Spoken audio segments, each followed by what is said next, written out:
Okay, this is CD Tom, and today we're going to go over part 4 of the training videos. And this is going to be enter scores, proofing, posting, and a few other things. One of the things I want to go over with you is we have in the when you're assigning posses, say that you see that as you're assigning posses, you notice that buff driver is in the wrong category. Well, there's a couple. You can go and exit out of this, go into register shooters, go over to buff driver, and if you type in a BU, it'll kind of jump down to the BUs and type in this and make the change here. Now that's a lot of getting out, going back, then you'd have to go back in, go back to your posse signing. A better way is to go in, when you're in here, just go in and double click on the alias's name. It'll bring it up. You can go in. Maybe he's not a senior. Maybe he's just a Frontier cartridge duelist. And when you exit out of this, he's made the change, and now you're back and you're ready to continue with your posse assigning. One of the other things that we can do is when the system has a wait list. So if you are saying your limit is 100 and you're starting, you've got a few more shooters, you can go in and we'll just Alamo Kid and say we'll go ahead and assign him to a wait list, and you can register another shooter, and we can go in and do and we can assign this person to the wait list. Now what's happening in there is, so now you have some cancellations and you want to go into your wait list and let's see who's there. So if you go into your reports, click on the wait list, you'll see that we have these people. Now I had put anti-shadows on the wait list from before. Now we have 3 people in there. Now they will be in there according to the date that you put them into the wait list. So the person that signed put on the wait list earliest will be here, and so forth. Now if you want to assign that, say, okay, this person he doesn't want to be on the wait list anymore. He called and said he has some other plans. So you can remove him. No, we'll remove him from the wait list. And maybe the Alamo Kid, you can put him in. So if you check the button and say add shooter to the main match, and here he is. He's put in the main match. All you need to do is go down and put his fee in, and he's fine with a check. $115. Of course, you can add his shooters, extras, or anything else you want. Put whoever he wants to shoot with, and exit when you come back. Now Amber's the only one left. We can just leave her in the wait list until you get more cancellations, or you want to just remove them. Okay, so that's another nice feature. Now when you're in your so those were 2 of the things that I had forgot to mention when we were doing the earlier videos. Now let's go in and do the print out some score sheets. We got all our posses set up. Now we'll probably notice that when we put in Alamo Kid, he wasn't put on a posse. So we're going to go ahead and assign him to a posse. And we don't know for sure how our posses are set up, so let's preview the posse report. Okay, here's the Alamo Kid, and we've got 16 and 16. Well, okay, so we're pretty evened up on there, so we can put him either in 1 or 2. Let's go ahead and put him in 2 for right now. Okay, and we can sort them by posse, which will put them in that order. Now we can print score sheets from the posse assigning, or we can print them from the reports menu. So we're going to print a posse report from the stage score sheets. Now, if you say no to this, you'll go ahead and print all of them. I have set up the program for this training video to show the posse score sheets. So I'm going to say no to this, and I'm going to print out, say, posse 1. And we can print an individual stage, and no, we'll reprint all stages. Now, the reason we would do this is, say that we switched Alamo Kid and put him back. We had already printed out the score sheets, and we were waiting around, and the Alamo Kid comes in and says, you know, I really need to be, is there any way you could put me on posse 1? Well, because the posses are pretty even, we can say yes. So we would basically, the better thing to do would be to reprint those posse sheets rather than have them write him in on posse 1, and he'd be out of whack and everything. So it'd be better to go in and reprint those stages. You would reprint them both, posse 1 and posse 2. So we're going to say yes to reprint an individual stage, because that's what I have set up, and we'll say posse stage 1. And we could print stage 3. If say that it got wrinkled or anything, you could redo it. But right now we'll just do the stage 1. Now, when you're scoring, main match, score by posse, and we'll go posse 1, stage 1. Okay, if we look at this, you're going to notice that the score sheets are in exactly the same order as when you're scoring. So it makes it real easy. The first time you go in and are entering scores, you want to check and make sure that someone didn't scratch somebody's name out or something like that.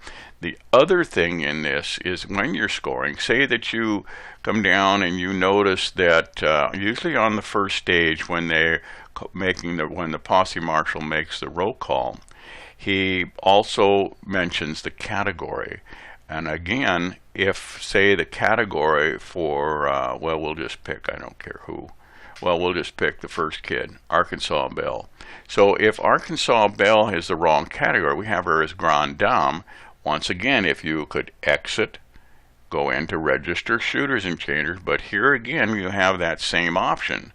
If you double click on the person's alias, you can then go in and make changes, and maybe she's Lady Silver Senior rather than Grande Dame. So we can just go in and put her as Silver Senior. When you come back, you're right back. Now she's Lady Silver Senior. So it makes it a lot easier, and usually this only happens on stage 1. Now, once we have changed her to Silver Senior, we might, after the stage, you know, it'll go through. Maybe you're doing a 2-day shoot and you do 6 stages on day 1. You might want to go back and reprint the stages for the second day for posse 1 so that her category shows up correct. That way she's not going to say, well, my category is still wrong. This way you're going to prove to her that her category is correct. So those are just some options of what you have and when you're doing that. So now we'll close this down.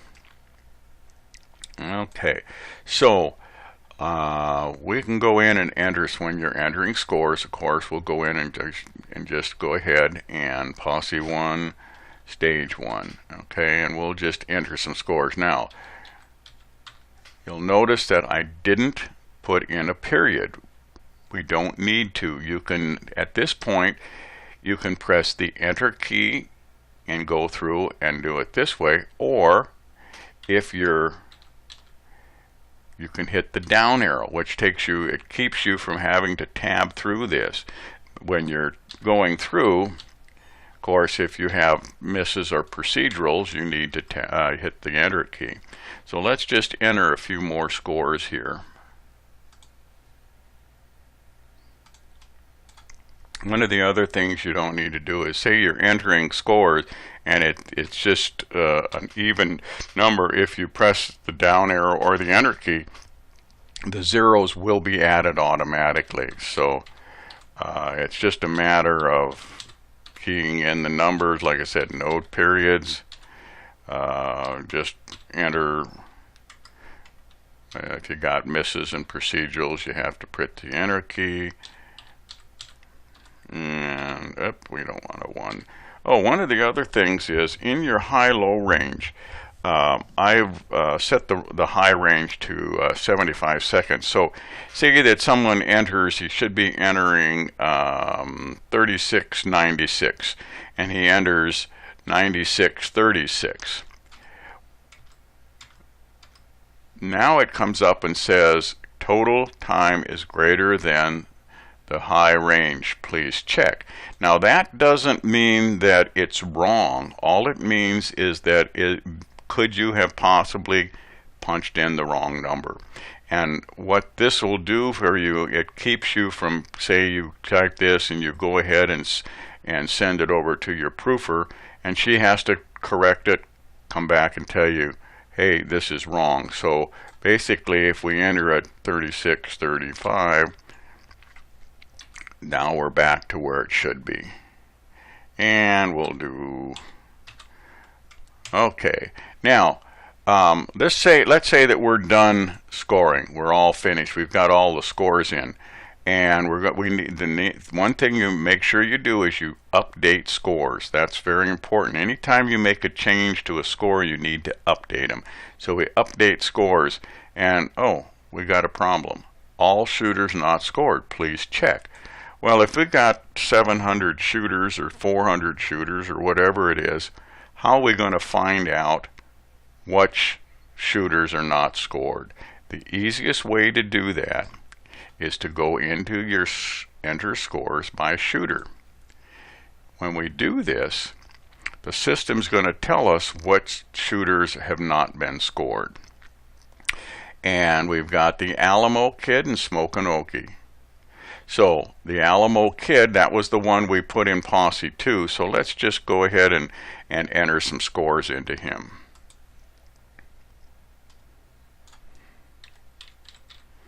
Okay, when you are entering scores by shooter and you enter in, say, the last score, you'll notice right away that all his scores are done and he ends up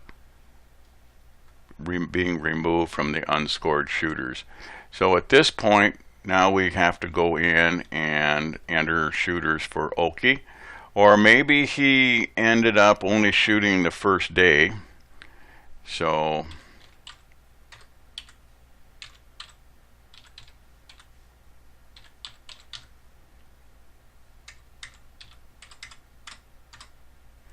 and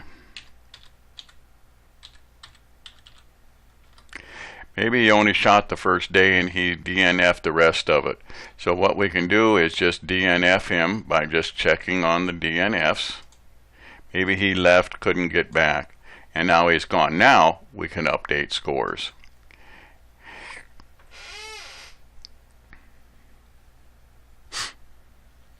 When you do the update, like we mentioned before, when you're updating the scores, this happens, you need to make sure that if you make any modifications or changes that you update the scores, otherwise it's going to be wrong, and it says update complete.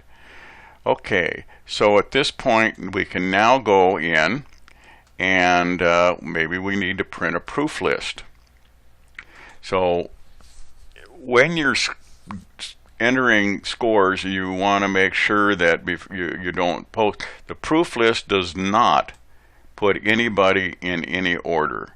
It just gives the shooters a chance to look at their scores to make sure that they check with the scorecard and make sure, and if anything's wrong, they come in and let you know.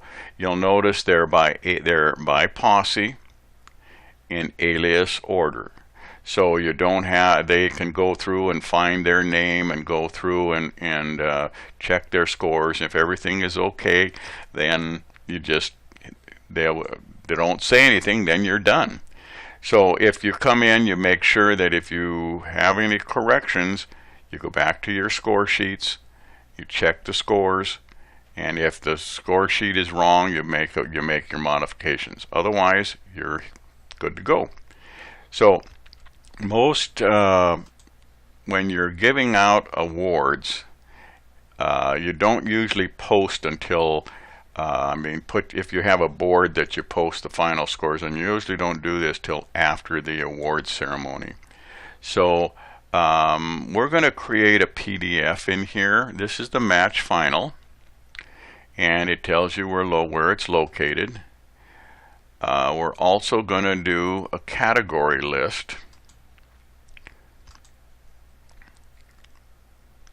And we're going to create that here. And it tells us where it is. Now you can also, we can print the awards list in a reverse order. If we say yes to that, how many places? We're just going to say 3. And do we want to create a PDF for this? No, we don't need to. What this does is this puts your awards by category in reverse order, so then the guy who's handing out the awards can read off, okay, 3rd place, 2nd place, 1st place, and they're on individual sheets, so they can go ahead and you can just go ahead and hand them to them. They can put them in whatever, arrange the sheets around so that they can be in whatever order you have the trophy set up. The other way, of course, would be to, if you wanted to, in your category setup, if you put them in order here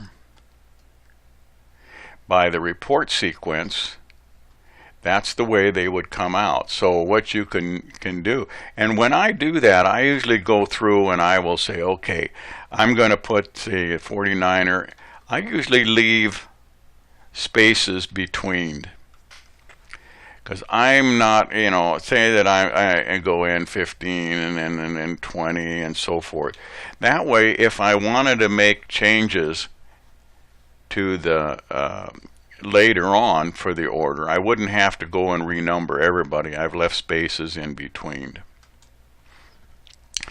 Okay, the other one is our clean match report.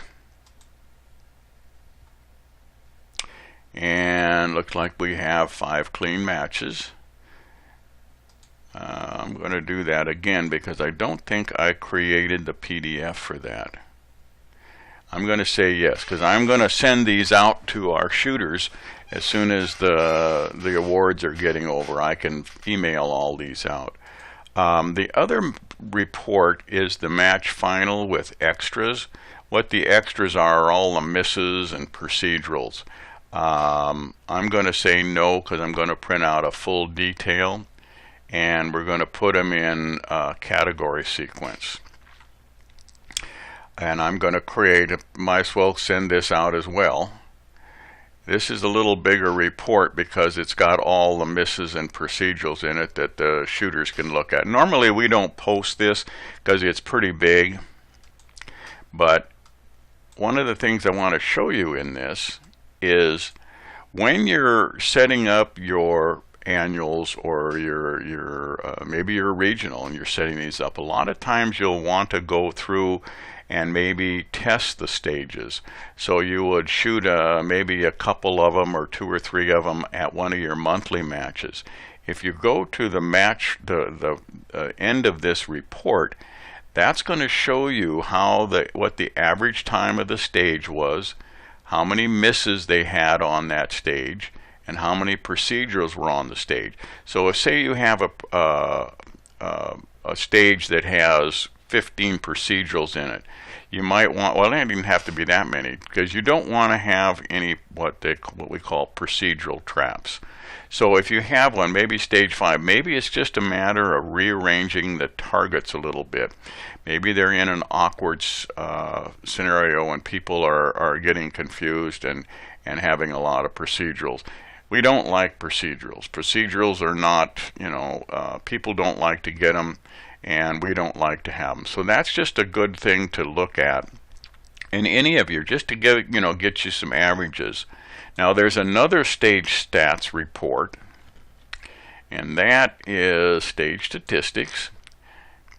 This one gives us a little more information rather than just posse. This one gives us, now because we don't have a lot of category, there's only 3 people in the category, but this gives us the raw time for that stage and the average time for the stage, and who was the fastest time and who shot that the fastest. It also gives us the penalties, the procedurals, or the misses, the procedurals, and the safeties if there are any. So we can look at this here. Now, if you wanted to see the overall, we can go to the last page. You'll notice this little button down here that says takes you to the last page. Now it's going to take a couple seconds for this to get through because it is going through and recalculating all the statistics for that for this match. So let's give us a chance here, and pretty soon, there it is. Okay, so here we go. Now we can look at this, and this is the total number of shooters, the average. And a lot of times in your matches, you want your stages to run real fast. If you have a lot of shooters, you want to move them through the stages pretty quick. So if the average in here is high, you might want to also look at how the stages are doing, because you don't want, a stage that takes 50 seconds and you have 400 or 600 shooters. One stage is going to tie up everything. So you want to take a look at that. And if you're concerned about why it's taking so long, look at your individual and see which category is causing the stages to take so long. Because if it's one, see now here Cattle Baron, we have a 56, he took 50. If all of it was that way, if everybody in this maybe were the older people, this stage would take longer and it would cause a backup and stuff. So maybe you need to rearrange some of your stages. Okay, now once you're done with your score reports, what we can do is go through, and those were loaded into the Cowboy Extracts directory. If we go into let's go to our C drive here. And remember, anything in the attachments directory is going to be sent out. So we don't want anything in there to start with. So we've deleted everything out of the attachments directory. If we go to our Cowboy Extracts, which is in our C drive, Cowboy Extracts, there it is. We can say, okay, now we've got PDF, clean match PDF, category PDF, and match final. Now we can take those and copy them into our attachments directory. So now what we can do is we can go into our special email and input. Now we can come up with, match results from the OSC, and attach, you'll find the match results, and you can put whatever you want in here. This was a great match. Thanks for coming. Hope to see you next year, whatever you want. And at this point, we're going to say, okay, we'll send all to the current match shooters. So what'll happen is, when you go into your special email, it's going to send that out, howdy, Alamo Kid. Here, and it's going to say attached to it, get your message. This could actually, they could have these reports back by the time they got home from the match, they could have the match final reports in their inbox. So that's just a quick way of coming up with getting those out. Now, the other thing you can do is now that you're all done, we can go into maybe during your match you've entered your expenditures for the match. Let's see, we have miscellaneous office supplies. Maybe we had to buy paper and everything, and we did that on 0825 2016, and we spent $23.25. And if we have an invoice number, you could put that in there. When your expenses are in, or you don't have to put expenses in, but then you can run this your event report. And the event report will go through and give you a breakdown, and we're going to look at the complete report, and we can look at the expense report too if we want to. You can print these. This is the expense report that we had. We've had awards. This is just a blank space in there. It doesn't have any money or anything with it. Office supplies and porta potties. You'll notice that that is also in your expenses here, which takes away from your total, and you can give this to your treasurer, your secretary, or whatever. This here is basically our categories. Okay, so that's those reports. If you have a big match and you want to, a lot of times, if the registration information reports give you two sets of registrations, it gives you them by the alias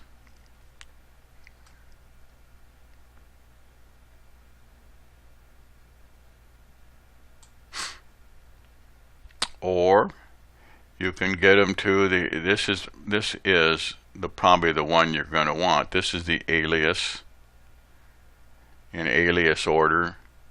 It gives the category and their, so if they need to sign up or anything, and it puts them on what posse they're on. So this just gives you a little quick little report. This is by shooter number, and this is by alias. There's our let's see, balance due and payment register. This is another one you can do. This report shows you anything about who is owing money or who you owe money to. So you have some people that, this person didn't pay at all. We put a check number in, but there was no money, and these people paid too much, and these people didn't pay enough. So these are just a quick summary. This one basically gives you an overall of all the information that's in there. So those are just other reports that you can come up with. One of the things when you're scoring, a lot of times if you have people, runners or whatever you want to call them, just pick up the score sheets during the match. It goes a lot faster for entering scores. At End of Trail, I have two people that do all the scoring. One gal punches, the other gal verifies, and with 700 plus shooters, they're waiting around for sheets to come in, and by the time the last sheet, the last posse gets through, we are done entering scores, and I usually have the proof list posted before those last shooters even get to their cars, and they can stop by and check their scores. So it's a good idea on big matches to just have a dedicated scorekeeper, and you don't need a lot. I mean, two people, if two people can handle 700 shooters, there shouldn't be any problem with two people handling it less than that. So anyway, that kind of takes care of this portion of the program. If there's anything you would like to know about, or one of the things I do want to mention, when you're scoring, don't forget to back up. Back up 2 or 3 times a day if you want to. I usually, back up in the morning, and I back, after the first few stages are done, I'll back up again in the afternoon, and then I'll back up again at the final, because I don't want anything to happen. If we go through and look at this, I usually set up a folder somewhere that says, annual match, and then within that I'll put in day 1, or I can make another folder and day 2, and and final. So that way, and I know that I've got backups in case anything happens along the way. I always have a backup. Now, if you have the option set up to email that backup off to offsite storage, say you send it to your home, that's where it's going to go. So this said it sent it out.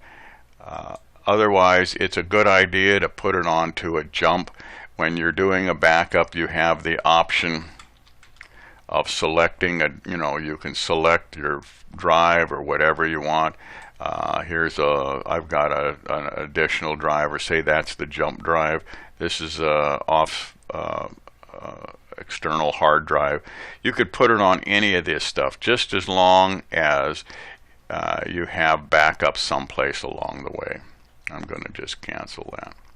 Okay, let's call that good for this. Like I said, this one. If you have any questions, please email me. I'll be more than happy to answer them for you. Okay, thanks for watching.